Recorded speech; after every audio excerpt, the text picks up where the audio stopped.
আসসালামু আলাইকুম। সবাইকে আনাস টিউটোরিয়ালে স্বাগতম। আজকে তোমাদের 12তম অধ্যায় জীবের বংশবৃদ্ধি ও বিবর্তনের যে অধ্যায়টা আছে সেখান থেকে আমি আরএনএ সম্পর্কে আলোচনা করব। আরএনএ কি? আরএনএ হলো রাইবোজ নিউক্লিক অ্যাসিড। আরএনএ তে উপাদান আছে যে রাইবো নিউক্লিক অ্যাসিড বললাম, সেটা হলো আর এন এর ফুল যে গঠনটা আছে সেটা রাইবো নিউক্লিক অ্যাসিড। লিখে দিই যে আরএনএ ইকুয়ালস টু রাইবোনিউক্লিক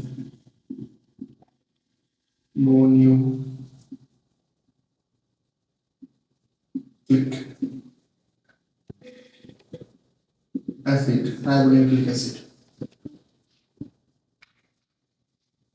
অধিকাংশ আরএনএতে আমরা জানি যে একটি করে পলিনিউক্লিওটাইডের সূত্র থাকে এবং এতে 5টা গ্রুপ বিশিষ্ট রাইবোস রাইবোস সুগার আর অজৈব ফসফেট ও নাইট্রোজেনাস বেজ আছে। নাইট্রোজেনাস বেজের মধ্যে অ্যাডিনিন আছে, গুয়ানিন আছে, সাইটোসিন আছে। থাইমিনের পরিবর্তে এখানে ইউরোসিন থাকে।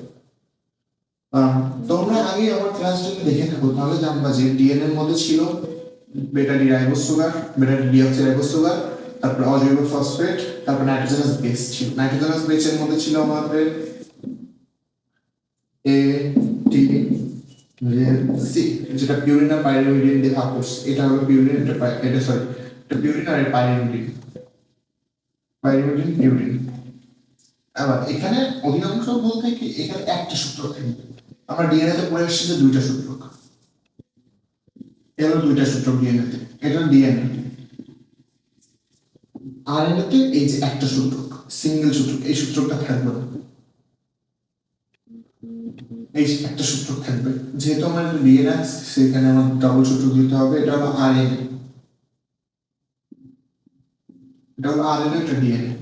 এখানে সবকিছু সেম, জাস্ট বেটা ডি রাইবোস সুগারের বেটা ডি রাইবোস সুগারের জায়গায় জাস্ট রাইবোস সুগার থাকবে। এখানে নিউক্লিক অ্যাসিড আছে, নিউক্লিক অ্যাসিড এই যে নিউক্লিক অ্যাসিড আছে। সো এখানে যে নাইট্রোজেনাস বেসগুলো আছে সেখানে এর মধ্যে মাত্র ভাগ হয়েছে তোমার এখানে আসতেছে যে এখানে যে থায়ামিন আছে, থায়ামিনের পরিবর্তে ইউরাসিল, তাহলে এ ইউ আর যে সি। এখানে যে আসে সেটা এরকম আছে যে সুগার, সুগার তো আছে এক সাইডে, সুগার আছে। সো চিত্রটা তোমরা এই সাইডে দেখাচ্ছে, তোমরা জেনে নাও যে এখানে অ্যাডেনিন আছে, ইউরাসিল আছে, গুয়ানিন আছে, সাইটোসিন আছে।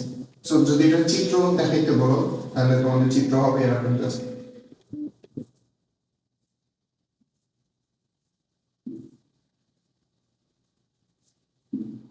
ফসফেট, সুগার, নাইট্রোজেনাস বেস হলো জাস্ট সেটা মুক্ত অবস্থায় থাকবে। এখানে ডাবল বন্ডে মুক্ত অবস্থায় থাকবে। পরে আরেকটা যদি রিপিট করি,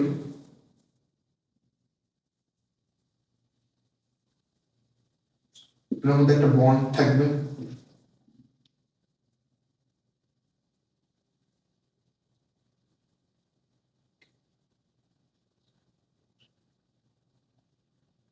ঠিক আছে, আর এখানে থাকতেছে তোমার গুয়ানিন আর সাইটোসিন।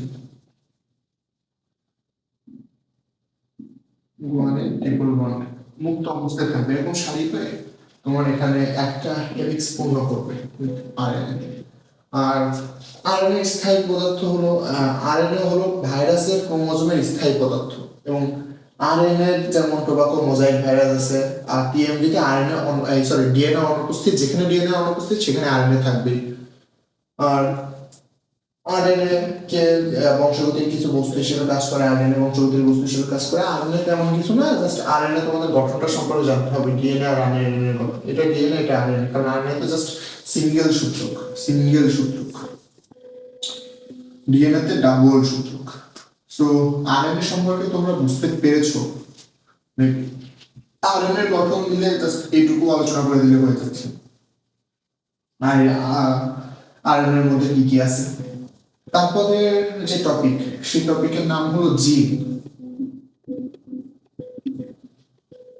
জীবের সব দৃশ্য ও অদৃশ্য যে বৈশিষ্ট্যগুলো প্রকাশ পায় সেটা হলো জিনের মাধ্যমে প্রকাশ পায়। জিন হলো ক্রোমোজোমের লোকাসে অবস্থান করে, বা লোকাস কাকে বলে। এখানে যে কোশ্চেন, প্রথম কোশ্চেনটা আসে সেটা হলো লোকাস কাকে বলে। লোকাস কাকে বলে, প্রথম কোশ্চেন লোকাস কাকে বলে। তাহলে লোকাস হলো ক্রোমোজোমের যে স্থানে জিন অবস্থান করে তাকে লোকাস বলে। আই থিঙ্ক তোমরা আরেকবার আমি বলে দিলে ভালো করে বুঝবা। ক্রোমোজোমের যে স্থানে জিন অবস্থান করে তাকে লোকাস বলে। সাধারণত এই বৈশিষ্ট্য নির্দিষ্ট কোনো সাধারণত একটি বৈশিষ্ট্যের জন্য একটি নির্দিষ্ট জিন থাকে, আর কোনো কোনো জিনের একাধিকভাবে বৈশিষ্ট্য প্রকাশে সহায়তা করে, আবার কোনো কোনো সময় একটি জিন একাধিক বৈশিষ্ট্য প্রকাশ করে থাকে। তারপরে ডিএনএ হুবহু অনুলিপ করতে পারে এবং এই জিনের কারণে ডিএনএ অনুলিপ করতে পারে। তোমরা একটা ধারা তোমাদের বইতে পড়েছো যে আরএনএ থেকে ডিএনএ, ডিএনএ থেকে প্রোটিন,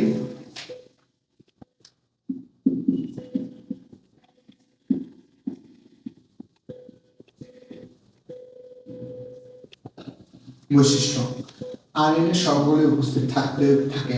যেখানে ডিএনএ থাকে না সেখানে আরএনএ থাকে, এবং আর ডিএনএ থেকে আরএনএ, আরএনএ থেকে প্রোটিন, প্রোটিন থেকে বৈশিষ্ট্য। এটা তোমাদের মেন্ডেলের যে তত্ত্ব আছে সেই মেন্ডেলের তত্ত্বে হিট করতেছে বলতে। এখানে মেন্ডেলের তত্ত্ব যদি আমরা ডাইরেক্ট ঢুকে যাই তাহলে আমাদের জিনের যে বিষয়টা, জিন আর মেন্ডেল তত্ত্ব একসাথে তোমাদের যদি পড়া যায়, মেন্ডেল তত্ত্ব, মেন্ডেলের যে মেন্ডেলের যে পরীক্ষা, মেন্ডেলের পরীক্ষা, মেন্ডেলের পরীক্ষা তোমাদের মেন্ডেলের পরীক্ষা যদি বোঝায় তাহলে বিজ্ঞানী রোবার্ট জোহান মেন্ডেল 1866 সালে মটরশুঁটি নিয়ে একটা পরীক্ষা করে, যেটাকে আমরা মেন্ডেলের সূত্র হিসেবে জানি। যদি তার সূত্র হিসেবে আইডেন্টিফাই করতে চাই তাহলে আমি একটু মুছি সাইডে, মেন্ডেলের পরীক্ষা তো টপিক বুঝতে পারছি, তার সূত্র হিসেবে জানতে সে বলেছে প্রথমে আমাদের একটা খাটো মানে একটা বড় গাছ নিয়েছে যেটা টি আর টি। এখানে তোমাদের লিখি তারপরে বলি টি আর টি, দুইটা টি আছে, এটা পিতামাতার বৈশিষ্ট্য হিসেবে বুঝিয়েছে। এবার জিনের যে অ্যালিল, বিভিন্ন জিনের একই জিনের বিভিন্ন সংস্করণকে জিনের অ্যালিল বলা হয়। তাহলে এখানে যেমন লোকাস বললাম অ্যালিল, অ্যালিল কাকে বলে, একই জিনের বিভিন্ন অ্যালিল কি বা অ্যালিল কাকে বলে, এটা 2 নম্বর কোশ্চেন টপিকে। একই জিনের বিভিন্ন সংস্করণকে অ্যালিল বলা হয়।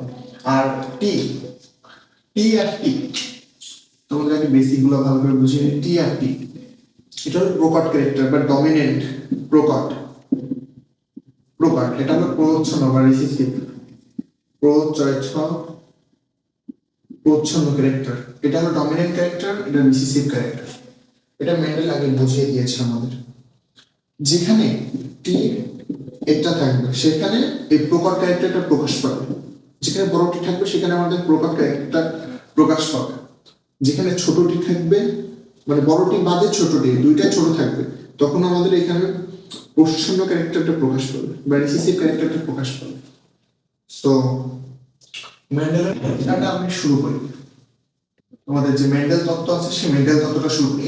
এটা হলো মেন্ডেলের প্রথম সূত্র।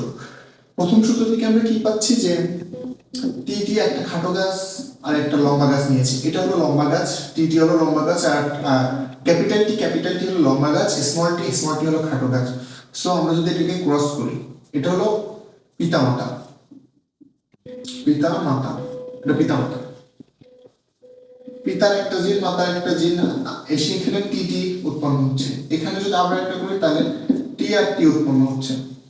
এটা হলো গ্যামেট, মানে গ্যামেট হচ্ছে হলো এটা, এখানে করি, এখানে গ্যামেট আমি একটা লাইন স্কিপ করছি, টি টি স্মল টি, এটা হলো গ্যামেট, এগুলো হলো গ্যামেট।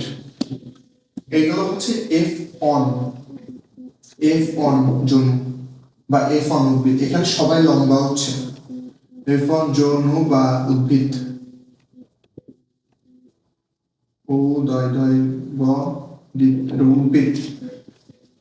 এরপরে এখান থেকে আবার গ্যামেট সৃষ্টি হচ্ছে, এখান থেকে আমি টি গ্যামেট, এই টি গ্যামেট, এটা গ্যামেট, এটা গ্যামেট, এখান থেকে টি গ্যামেট আর টি গ্যামেট। এবার এই টি গ্যামেটের মধ্যে সেটা আবার এগুলো আবার কি করবে,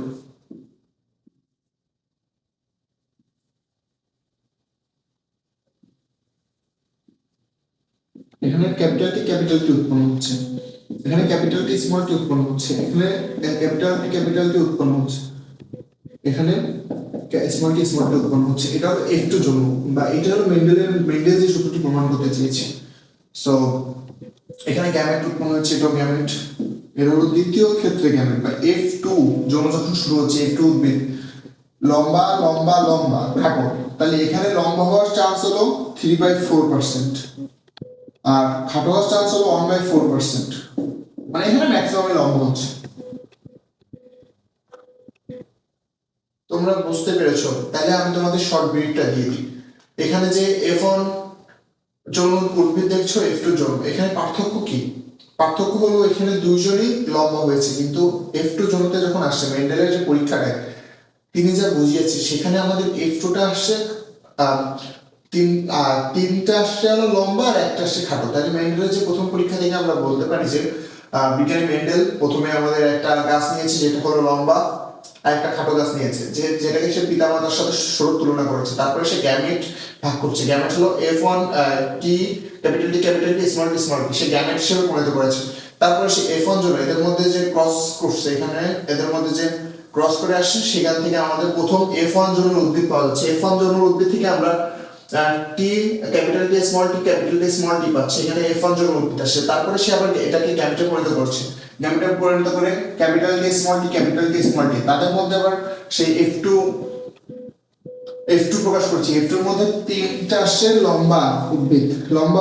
আমি আগেই বলেছি যে যদি টি থাকে, ক্যাপিটাল টি থাকে, ক্যাপিটাল টি আছে দেখছো, ক্যাপিটাল টি থাকলে এখানে তোমার প্রত্যেকটা ডমিনেন্ট ক্যারেক্টার প্রকাশ করে, যে ক্যারেক্টার ডমিনেন্ট ক্যারেক্টার প্রকাশ পাচ্ছে। আর এখানে যে লাস্টে দেখছো দুইটা ডাবল টি আছে, সো এখানে রিসিসিভ ক্যারেক্টার প্রকাশ পেয়েছে। সো ওই F2 তে 3/4 অংশ বড় আর 1/4 অংশ হলো ছোট উদ্ভিদ প্রকাশ পেয়েছে। এটা হলো মেন্ডেলের সূত্র। এইটুকু জাস্ট লিখে দিলে তোমাদের অনেক টিচার অনেকভাবে পড়ালো যে এই করতে হবে, F1 জন্য বিক্রিয়া করতে হবে, সবকিছু লিখতে হবে, বাট মূল কনসেপ্ট এটাই যে তোমাদের মটরশুটির গাছ নিয়েছে, একটা লম্বা মটরশুটি গাছ, একটা খাটো মটরশুটি গাছ, তারপরে গ্যামেটে পরিণত করছে, গ্যামেটে পরিণত করে F1 জন্য উদ্ভিদ তৈরি করছে, F1 জন্য উদ্ভিদ থেকে তা আবার গ্যামেটে পরিণত করছে, গ্যামেটে পরিণত করে F2 উদ্ভিদ পরিণত করছে। তাদের মধ্যে 3/4 ভাগ হলো বড় পার্সেন্ট আর 1/4 ভাগ হলো ছোট উদ্ভিদ আসছে। এটা হলো মেন্ডেলের যে সূত্র আছে, সেটা মেন্ডেলের সূত্র। এটা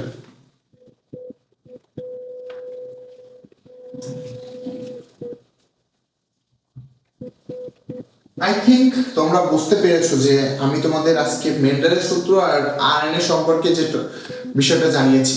তাহলে আমাদের যে তৃতীয় টপিক ছিল, তৃতীয় টপিক হলো আরএনএ। টপিক 3 হলো আরএনএ, টপিক 4 হলো জিন,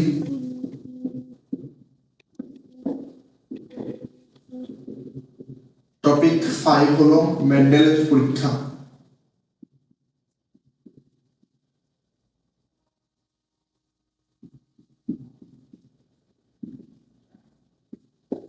বিশ্বাস করো ভাইয়া, তোমাদের যে মেন্ডেলের পরীক্ষা আমি যেভাবে পড়ালাম না, জাস্ট এইভাবে তোমাদের হালকা একটু টাচ দেওয়া আছে, এটা খুব কম আসে, বিভিন্ন বোর্ডে আসছে এই ক্ষেত্রে, বাট এইটা ইন্টারে বেশি আসে। তোমাদের এই যে মেন্ডেলের যে পরীক্ষাটা সামান্য জাস্ট এটা বোঝায়, কিন্তু অনেক টিচার অনেকভাবে পড়াবে, তারা ইন্টার লেভেলের তোমাদের পড়াবে, বাট নাম্বার তো একই। তোমরা যত সহজে তোমরা পরীক্ষায় ভালো করে আসতে পারো, সো তোমাদের সেভাবে পড়তে হবে যেটা তোমাদের সহজ মনে হয়।